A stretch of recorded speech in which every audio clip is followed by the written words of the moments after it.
and we've got a new arraignment date for Lori Vallow was supposed to be at the end of this month, has been moved to September 10th. September 10th, Lori Vallow will be back in court herself. But as I mentioned, there were some new papers that were filed in court today. So let's bring in our expert on the case. She's been covering it from the beginning here. Chanley Painter, Court TV legal correspondent. Chanley, great to see you. Let's start with the date change for Lori Vallow. It's an arraignment. She has to actually appear in court. She can't waive it. Any reason for why it's been put off?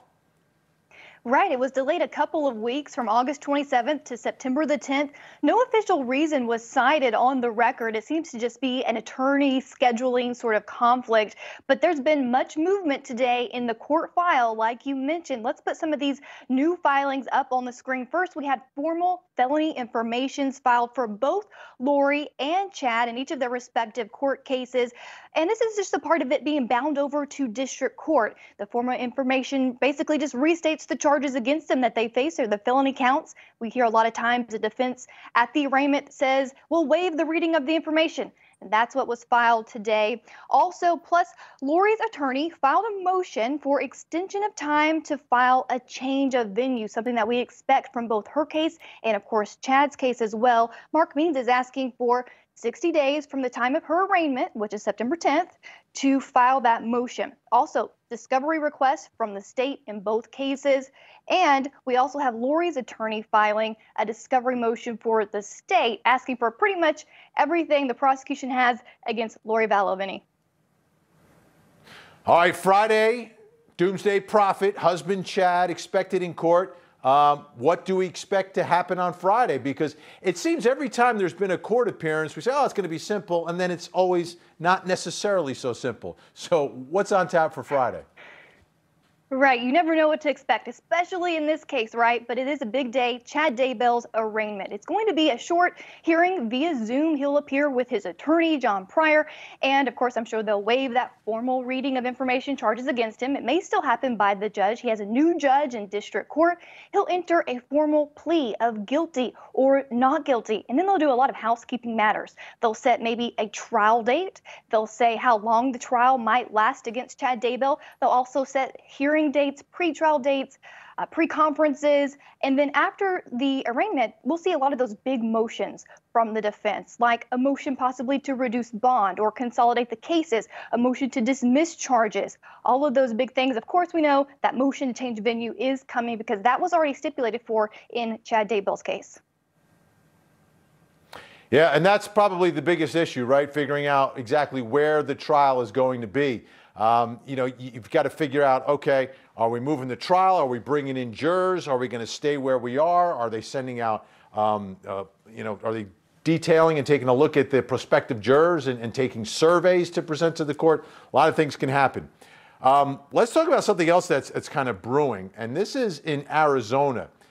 The investigation into the death of Lori Vallow's fourth husband, Charles Vallow, who we all believe was shot and killed by Alex Cox.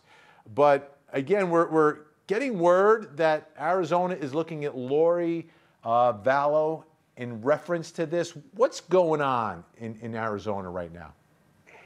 A lot. They actually released a statement about the investigation in Chandler, Arizona. This is for Lori's fourth husband, Charles Vallow, who was shot by her brother, Alex Cox. They say, obviously, Lori did not kill her husband. Alex Cox says it was in self-defense, but it's been an investigation since the beginning, and it happened. They released a statement recently saying that Lori Vallow could possibly face charges. One will be conspiracy to commit murder of her former husband. They also go on to say that she's always been a person of interest in this investigation and that their detectives have had search warrants and subpoenas that are still out, and they're going through hundreds of thousands of pages of digital data to help meet this case. And of course, we know that these charges aren't immediate. They said it could be several months before they actually turn their case file over to the prosecutor there in Maricopa County, Arizona. And then, of course, the prosecutor can do whatever it wants with that case file, whatever charges it thinks is necessary.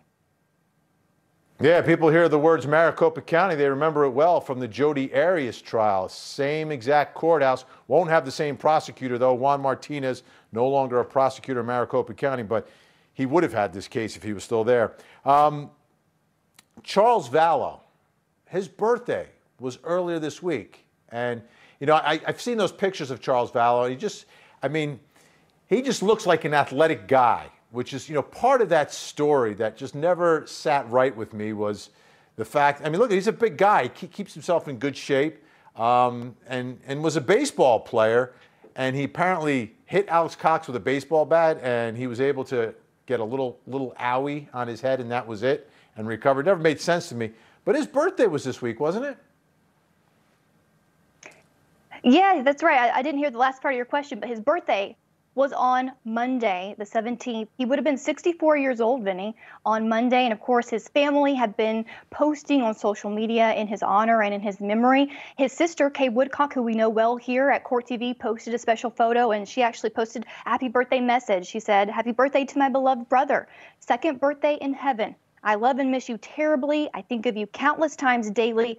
The only solace I feel is you, JJ, and Tylee are happy and at peace in paradise.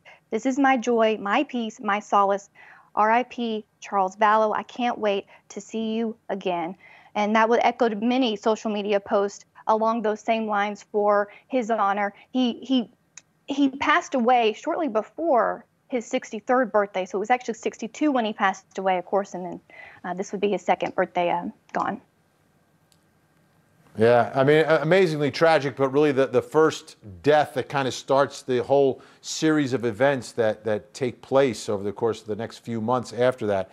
You know, getting back to the Arizona investigation, you mentioned they're going through pages and pages of digital information. So I guess what they may be attempting to do is figure out if there are any communications through any devices in any way between Lori and Alex that would somehow put together a conspiracy to do what took place inside that house today. Because I guess you could conspire with someone in person, and they were spending a lot of time together. But to get the evidence, you've got to find some act, right? Some overt act or communication between them to build this conspiracy case. Exactly. A conspiracy case basically is an agreement between two or more people to commit a crime. And then the prosecutor has to show at least one overt act by the parties to further that crime. And that can be proven, Vinny, through just conduct and behavior of Alex Cox or Lori Valladabel. So while these detectives are sifting through 100,000 pages of digital data, as they've told us, and they have even more subpoenas out for evidence, they are looking for something specific, something written down on a text message or an email. We know that there were burner phones involved in the lives of Lori Valladabel. She had several phones, apparently, and all of that. So if they can't find that explicit message that says, let's agree to do this, it can be implied. So it's a little bit of an easier standard for prosecution. Of course, the decision comes down to the jury. All right, Chanley Painter, all the latest in the cases against Lori and Chad Daybell.